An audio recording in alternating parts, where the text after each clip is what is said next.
Hey there, fellow movie enthusiasts.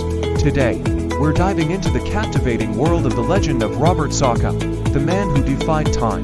This fantasy film, directed by the talented Sacha Gordon, takes us on an epic adventure through time. In the realm of Tharvalia, nestled between towering peaks and vast forests, there lived a man whose name became a whisper on every tongue, a legend woven into the very fabric of history. Robert Saka. He was a man who possessed powers beyond comprehension, abilities so mysterious that even the oldest sages could not explain them. He could heal with a touch, predict the future, and fly as though the very wine itself obeyed his command. His story began not in the halls of kings or warriors, but in a small village on the edge of the known world. Chapter 1. The Bull Who Could See. It all began in the village of Dunshar, where a young one named Robert grew up. His mother, Liana, was a healer, and his father, Eric, a humble blacksmith. But even as a child, Robert was different. He had eyes that seemed to see beyond the surface of things. "What are you looking at, Robert?" Liana would ask as she caught him staring into the distance, his gaze far away, lost in some unknown vision.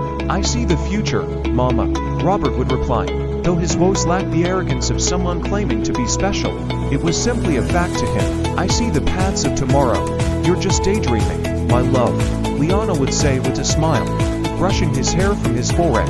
But Robert wasn't daydreaming. He saw glimpses of things that hadn't yet come to pass. One day, as he sat by the fire in their cottage, he looked at his mother and said, "The crops will fail this year.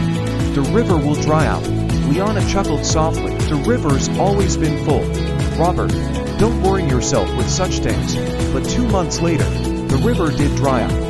Crops withered under an unrelenting sun. People grew desperate. They turned to Liana, seeking help for their sick children, for their fevered loved ones. "Mother," Robert said quietly one evening, "the sickness is not natural.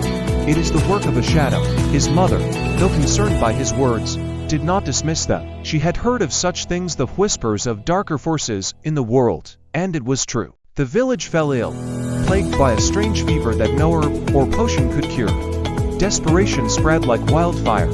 Chapter 2. The Healing Touch. Robert's powers had not yet fully manifested, but when the fever reached its peak, he knew it was time to act. One night, after seeing a vision of a young girl, Alira, whose life was slipping away, Robert ventured into the heart of the village to confront the sickness directly. So, if you're a fan of time-bending adventures, historical rewrites, and captivating storytelling, the legend of Robert Saka is definitely worth checking out.